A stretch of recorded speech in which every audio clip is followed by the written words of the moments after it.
Chad Moyer with you here on the Rural Radio Network. It is time for our weekly visit with Nebraska's ag climatologist, Al Dutcher.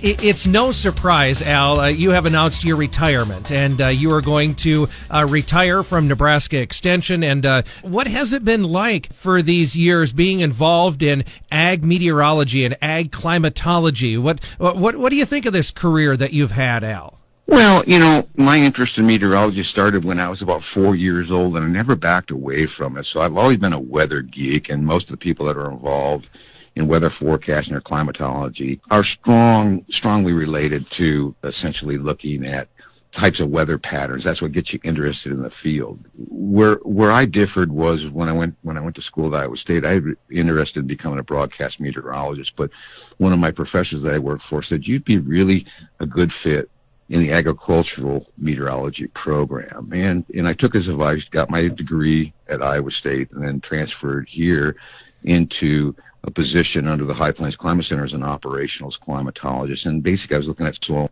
modeling and trying to figure out the relationships between precipitation and what gets into the profile, not only during the growing season, but during the off season. So that started my career. And really what expanded is when I was given opportunities back in the mid-90s to start giving speaking engagements across the state and being invited to give talks in terms of weather and climate as a relationships on agriculture. And I'm going to be honest, Chad, I learned more from the farmers and interaction at giving talks at conferences than I ever did reading a book. A lot of us tend to be a little bit book smart, but street dumb, is how I like to say it. And so for me, the best part of this job was the interaction with the folks out there, because it was a validation of some of the things that I was doing correctly, and it was also a way that I could figure out where we were going wrong and what we needed to concentrate on in regards to the relationship between weather and crops. And it's a big jump from going from Iowa State in a semi-humid environment to Nebraska, where we transition from a semi-humid environment in the east to a semi-arid environment in the west. And you have polar opposite types of patterns that can develop. We can have a drought in the west and we can be saturated here in the east.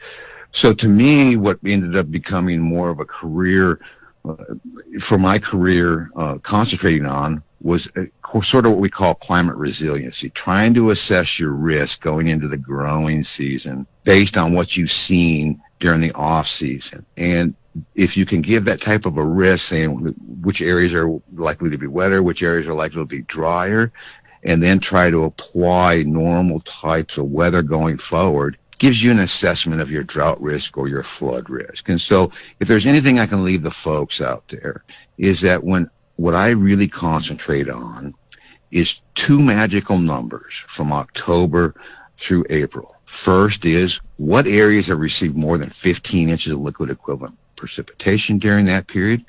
The reason for that is we found that the average infiltration rate across most of the regions that we took soil probes from, essentially 70% of that gets into the profile. The other 30% is either evaporation, sublimation, or runoff. So at 15 inches, you basically filled the profile up, and you're now to the point where it's saturated. Thank you very much, Nebraska's ag climatologist, Al Dutcher. We're not done with him quite yet.